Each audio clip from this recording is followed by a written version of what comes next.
Hi! இன்னைக்கு என்ன home remedies பார்த்துடலாமா? நெறைய பேருக்கு ஹேர் ஃபால் ஆகுது, ஹேர் ஃபால் ஆகுது. இன்னும் நெறைய கம்ப்ளைண்ட்ஸோட என் கிளையண்ட்ஸ் எல்லாம் வராங்க. நான் சொல்ற டிப்ஸ ஃபாலோ பண்ணியிருந்தா, கண்டிப்பா உங்களுக்கு ஹேர் ஃபால் கண்ட்ரோல் ஆயிருக்கும். ஹேர் குரோத்தும் ஆயிருக்கும். நீங்க ப்ராப்பரா பண்ணாததுனால, உங்களுக்கு ஹேர் ஃபால் இன்னும் இருந்துட்டே இருக்கு. நீங்க எந்த ஒரு விஷயத்த செஞ்சாலும், அத தொடர்ந்து செய்யும்போது, கண்டிப்பா அதுல ரிசல்ட் பார்க்கலாம். இப்பவும் ஒரு சில டிப்ஸ சொல்றேன். கண்டிப்பா ஃபாலோ பண்ணி பாருங்க. இன்னையிலேருந்து ஃபாலோ பண்ணுங்க. உங்களுக்கு ஹேர் ஃபால் கண்ட்ரோல் ஆகும்.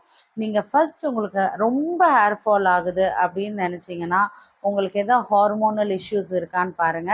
ஒரு அயர்ன் டெஸ்ட் எடுத்து பாருங்க. இந்த அயர்ன் டெஸ்ட்ல உங்களுக்கு எதாவது டெஃபிஷியன்சி இருந்தா, அதுக்கான மாத்திரை அயர்ன் டேப்லெட் எடுக்கும்போது, உங்களுக்கு முடி சூப்பரா வளர ஆரம்பிக்கும். ஸோ, அத ஒரு வாட்டி செக் பண்ணிக்கிறது எப்பவுமே நல்லது. அது மட்டும் இல்ல, டெய்லி அவசரத்துல முடி வார்றது பார்த்தீங்கன்னா, கடகடன்னு சீவிட்டு போனீங்கன்னா, ஹேர் ஃபால் பயங்கரமா நடக்கும். அதே மாரி ஈரமா இருக்கிற முடியில சிக்கு எடுக்கவே கூடாது. நீங்க சிக்கு எடுக்கிறதா இருந்தா, கீழ இருக்க இடத்துல நல்லா எடுத்துட்டு, அதுக்கப்புறம் மேல இருந்து இப்படி வாருனீங்கன்னா, உங்களுக்கு ஹேர் ஃபால் கண்டிப்பா இதுல கண்ட்ரோல் ஆகும். நீங்க வார்ற விதத்த மாத்தி பாருங்க. அது மட்டும் இல்லங்க, நீங்க வீட்ல எவ்ரி வீக் நீங்க வந்து கர்ட் அப்ளை பண்ணி ஊற வச்சு குளிங்க. இல்லைன்னா எக் ஒயிட் அப்ளை பண்ணி ஊற வச்சு குடிங்க.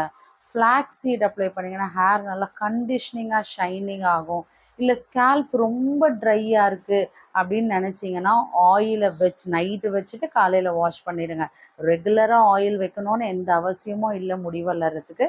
அதனால ட்ரையாக இருக்குன்னு ஃபீல் பண்ணிங்கன்னா, ஏன்னா ட்ரைனஸ்னால நிறைய இன்ஃபெக்ஷன்ஸ் வரலாம், டேண்ட்ரஃப் வரலாம். ஸோ இதெல்லாம் தவிர்க்கிறதுக்காக வாரத்தில் ஒரு முறையோ 2 முறையோ ஆயில் வச்சுட்டு நீங்கள் தலை குளிச்சு பாருங்கள். அது மட்டும் இல்லை, நல்ல தண்ணி குடிங்க, நெல்லிக்காய் ஜூஸ் குடிங்க. ஸோ இதெல்லாம் பண்ணிட்டு வந்தீங்கன்னா கண்டிப்பாக சொல்கிறேன், உங்களுக்கு ஹேர் க்ரோத் வளரும். நீங்கள் நல்ல ஹேர் வளர ஆரம்பித்ததுக்கப்புறம் நீங்கள் அதை விட்டுறக்கூடாது. தொடர்ந்து இந்த நெல்லிக்காய் ஜூஸ் குடிங்க, ஹேரை மெயின்டைன் பண்ணிகிட்டே இருங்க.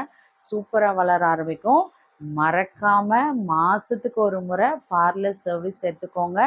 ஹேர் ஸ்பாவும் ஹேர் ஆயில் மசாஜும் நீங்கள் கண்டிப்பாக எடுத்துக்கணும்.